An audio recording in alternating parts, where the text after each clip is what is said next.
Welcome to a Business Growth Mindset podcast. I'm Kristian Livolsi, and I am incredibly grateful to be here today and share this episode with you.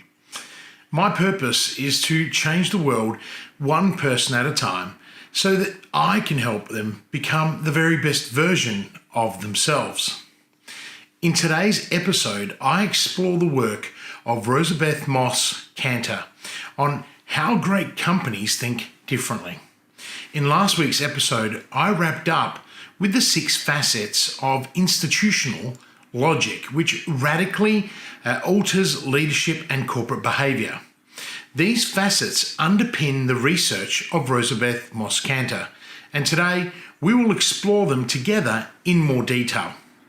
Instead of being mere money-generating machines, great companies combine financial and social logic to build enduring success. To all the business owners and entrepreneurs, the crazy ones, the believers, the doers, the clever makers, the action takers, and everybody else in between, this podcast was designed for you. If this is your very first time visiting my channel or listening to my content, make sure you subscribe by clicking the subscribe button now, and also change the notifications alert so you don't miss future episodes. So stick around and listen up. Last week, we explored the difference between a good and bad company and what makes a great company. This week, we explore the work of Rosabeth Moss Kanter on how great companies think differently. Rosabeth Moss Kanter is the Ernest L. Archibald Professor of Business Administration at Harvard Business School, where she specializes in strategy, innovation, and leadership for change. She's also the co-founder and former director and chair of the Harvard University Advanced Leadership Initiative, which was created to enhance and leverage the skills of already accomplished leaders for maximum impact on significant social problems. Professor Kanter is a Hall of Fame recipient of the Thinkers 50 and received the Lifetime Achievers Award in 2019. Professor Kanter is a former editor of the Harvard Business Review and is the author or co-author of 20 books. The content from my podcasts come from an article published in HBR in 2011, which was awarded a 2011 McKinsey Award.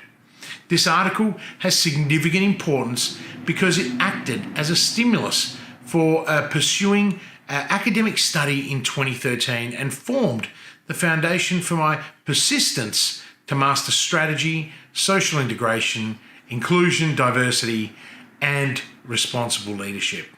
It's no secret that making money has long been the ultimate aim of a business.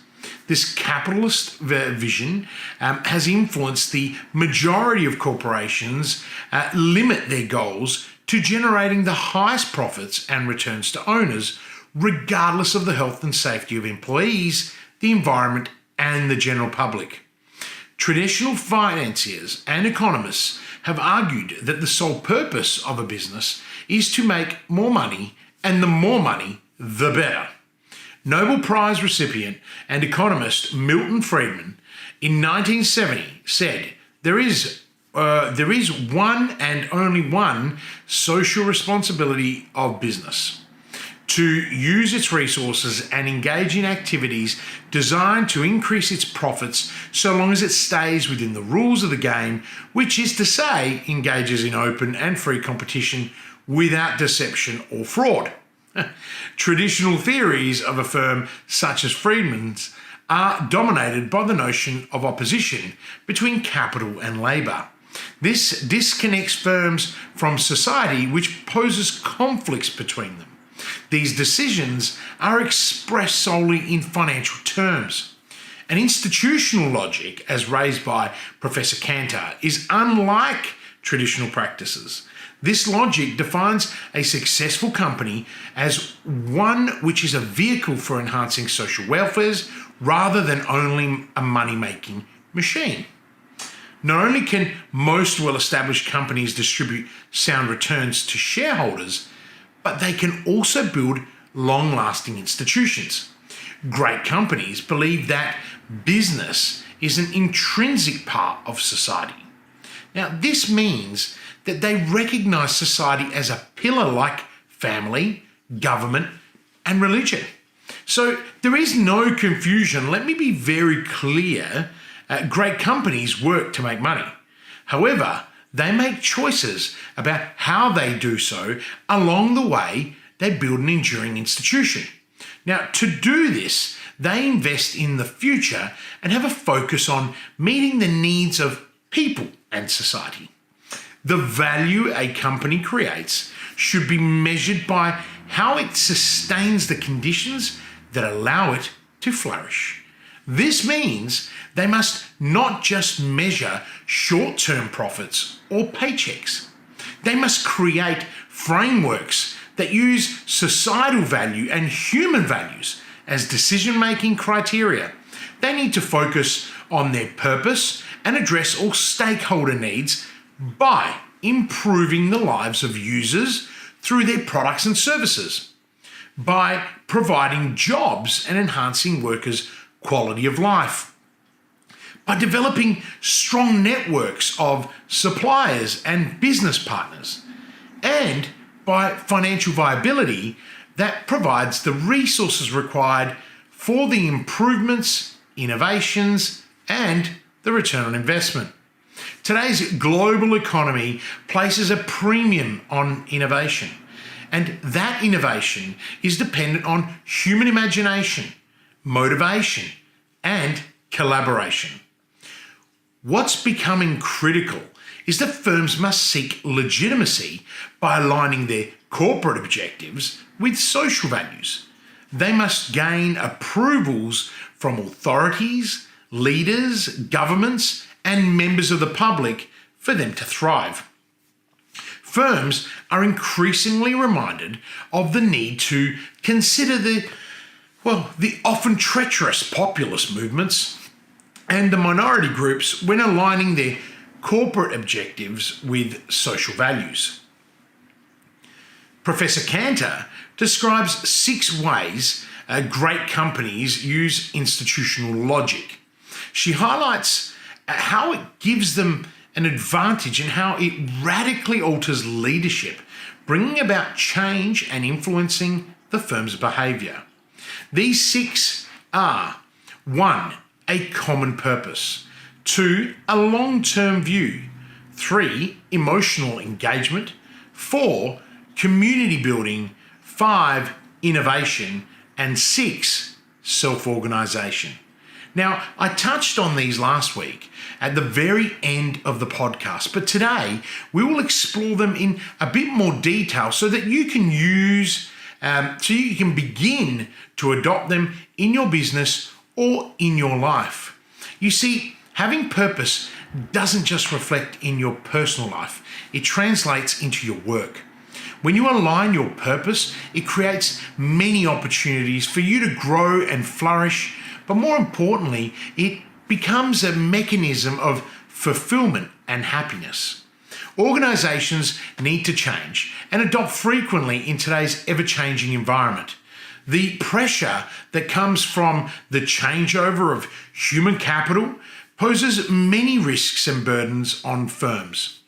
A way to mitigate this risk and burden is to live by having a common purpose and a set of values that underpin the organisation. Purpose and values are the very core of an organisation's identity. They are used to guide people, to help foster the organisation's direction, and it provides the firm with a valuable resource to engage all stakeholders who can assist in the development of diversity, inclusiveness, and profit. It enables people to rise and foster culture that endures and institutionalizes firms. Performance with purpose provides strategic direction and motivation for diverse lines. Purpose gives the firm and its stakeholders grounding. Leaders can compensate for business uncertainty through institutional grounding because it involves efforts to build and reinforce organizational culture. It's an investment in activities and relationships that often take time to flourish, and therefore there may not be a direct road to a business result. However, they can reflect the values the firm stands for and how it will endure. Now, stating emphatically and publicly a firm's purpose and values through products and services is a regular part of how great companies express their identity. So, what purpose does your organization serve? What purpose are you providing to your company and your team? And what motivators are you using to mobilize your people and customers? Is it purely financial, or are you focusing on areas that provide personal satisfaction and fosters culture and action?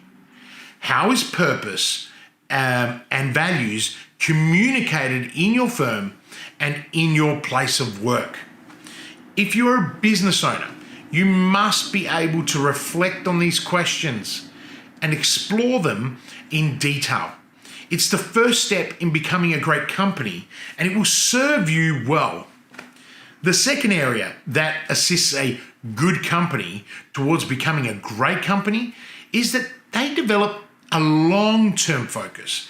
By thinking of the company as a social institution, it helps generate a long-term perspective that will help justify the short-term financial sacrifices that are often required to fulfill the firm's purpose and endure time. Great companies will sacrifice short-term financial opportunities if they are incompatible with instrumental values. The values matter because they act as a guide. They identify the company and forms its reputation. It represents the product and defines its quality. It helps form opinions of its customers, service, and any byproducts. The companies that use instrumental logic often invest in the human side of the firm, which helps them create sustainable institutions. For example, firms can commit to emotional integration during an acquisition and merger, or when bringing across border departments together. This can be done by running a series of retreats and conferences intended to spread strategic and operational information, as well as foster social bonding and a feeling of being one. Other organizations focus on expanding their market through community development and improving the quality of life for its customers. Now, both have a long-term focus to establish a sustainable institution. The third way great companies differentiate themselves is through emotional engagement. Now, according to Professor Kanter, this is when the transmission of institutional values can evoke positive emotions, stimulate motivation, and propel self-regulation or peer regulation. Now, emotions play a very large role in governing corporate performance and behaviour inside an organisation.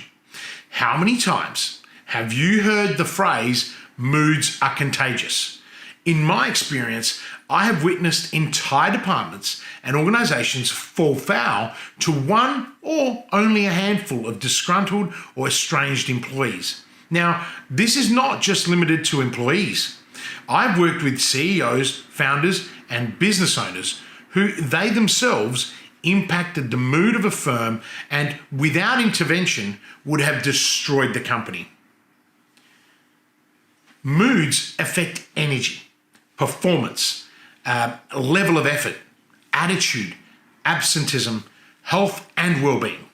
Well understood values and principles can increase employee engagement because it acts as a source of emotional appeal. It's more than a set of values written on the company website. It's about adhering to the institutional logic and articulating those values regularly, and they must be at the core of the company's work.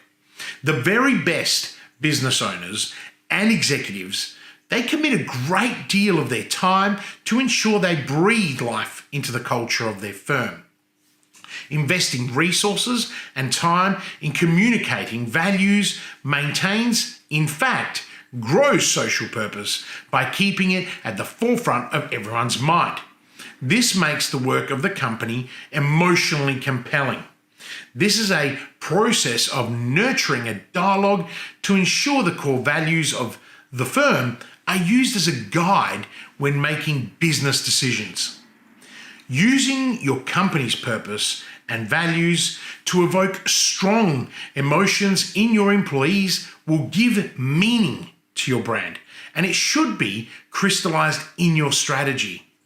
Remember, people influence one another, and this influences productivity, which impacts all your stakeholders. So ask yourself, how have I touched this year? What have I influenced? Now, once you've answered these questions for yourself, go and ask everyone in your company the same questions. Dive a bit deeper and ask yourself, who is the ringleader in your business or organization?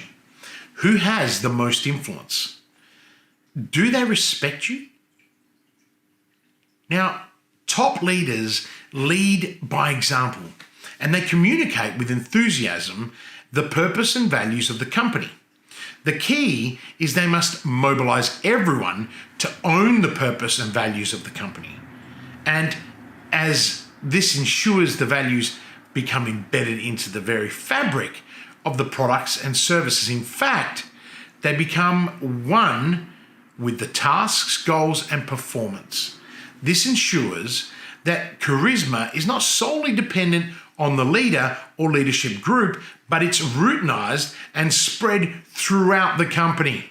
This is incredibly powerful, and every company has the power to create this. It's not a myth or a false expectation. It's real and requires a long-term strategic focus. For many small to medium-sized firms, partnering with the public, which is the fourth way great companies evolve, may not be top of mind or present itself as obvious. However, in my experience, it's actually critically important and often the area that's overlooked. This is where you have an opportunity to bring business and societal issues together. It provides you with opportunities to focus on the formation of a public-private partnership within your geographical and political landscape. The kind of partnerships that you could consider are international, national, or local activities, large domestic products, as well as small community initiatives. You could do some R&D with your products or services that address a public interest or an unmet societal need. If you are a sole trader or an SME, then consider volunteering efforts. There are many soup kitchens and shelters that could use your time and that of your team. These are very common partnerships that foster a greater good. When embedded in your corporate values, it changes your organizational behaviors, beliefs, and actions. Partnering with the public is much more than sales and marketing. In fact, it's about you and your firm having a higher level conversation that demonstrates your commitment to furthering the development of your community, state, or countries in which you operate.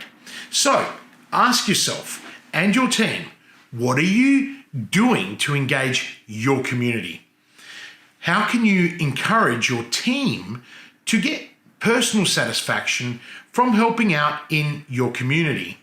And how and what can you invest in that will build a sustainable public project that will yield long-term action and improve the life and quality of your society? It's not about saving the world, it's about being present in your community and valuing the people that support your organisation and beyond. Number 5 is innovation. Now, innovation is a very broad area, but before we look at the research from Professor Kanter, let me explain what innovation is. In simple terms, it's an action or process of innovating. Generally, it's about a new method, idea, or product. In business, it can be the concept of improvement. In the works of Professor Kanter, it links a broader purpose than making money. Instead, that broader purpose inspires action and guides strategies that open new sources of innovation through diversity, inclusion, and creativity. This allows stakeholders to express their values in their everyday work. So, when leaders allocate time, talent, and resources to community projects that serve the community without seeking profit, it gives that company credibility and legitimacy. When you place the attention on society or on social needs, it will often spawn ideas that lead to innovations. Similarly, you can produce business model innovation through institution building as it helps connect partners across ecosystems. Institution build goals are furthered by creating opportunities for individuals to use company resources to serve society. Fostering innovation within the company through its purpose and values and integrating and aligning itself with the community not only creates massive opportunity, but it helps the community connect with your brand as well as offer enormous learning too. Number 6 is the notion of self-organisation. According to Kanter, great companies assume they can trust people and can rely on relationships, not just rules and structures. They are more likely to treat employees as self-determining professionals who coordinate and integrate activities by self-organising and generating new ideas. Institutional logic is about employees making their own choices, determining which ideas surface and the effort they decide to put in or into them, both at work and outside of work. Now, this differs greatly from the traditional considerations that employees are paycheck hungry. They exist to only do the bare minimum, and nor are they robots that can produce high performance. Institutional logic assumes that people can be trusted to care about the fate of the entire firm. Now, to do this, you must allocate resources beyond the formal strategies and budgetary process. In fact, you need to consider informal relationships, spontaneous actions, and people at all levels. Now, great companies understand that social investment is required to fully understand its social structure and informal networks to optimize performance. Leaders in these companies recognize or reconfigure the rigid formal structures to accommodate for multi-directional pathways for resources and idea flow. New innovations are often the result of when people self-organize to create networks and share information. This can create a potent force for change, and it has the power to propel companies in the directions that they never considered. Why? Well, because these people with no formal orders to serve as trailblazers, explorers, entrepreneurs, and innovators for the firm. Now, in summary, great companies think and behave differently because they take action on societal purpose and are driven by values that change the very fabric of their products and services, because they are invested with a long-term focus on the community in which they operate in. Institutional logic should be aligned to economic logic. There is no doubt in that at all. However, it should not be subordinate to it. Instead, firms should invest in employee empowerment, emotional engagement, values-based responsible leadership, and related societal contributions. By using the 6 facets of institutional logic, you can change the long-term outlook of your firm and your community while building a sustainable institution. If, as a leader, you can begin to consider yourself a builder of social institution with a common purpose, you can begin to master today's challenges and change with the support of all your stakeholders. I have really loved hanging out with you today and sharing my thoughts on this very important and powerful topic that has the power to impact many. I hope that you are able to take the principles and learnings that I have shared with you today and that you can put them into practice in your daily lives and in your businesses and firms. Purpose has become a cornerstone in my teaching and coaching of business owners. Knowing the causes of failure and knowing the habits and principles that help you succeed will allow you to go forward with courage. Building courage is a key instrument in accelerating my clients' growth and deepening their impact both professionally and personally. I want this for you, and this is why I share my knowledge and experience in my podcast each week. If you love today's podcast and are enjoying the series, please take a minute to rate it and provide a review. This helps others know that the content I'm sharing is valuable, but also inspires me to share more content with you. Please take care during this time, be kind and be courageous, and until next week, live with purpose.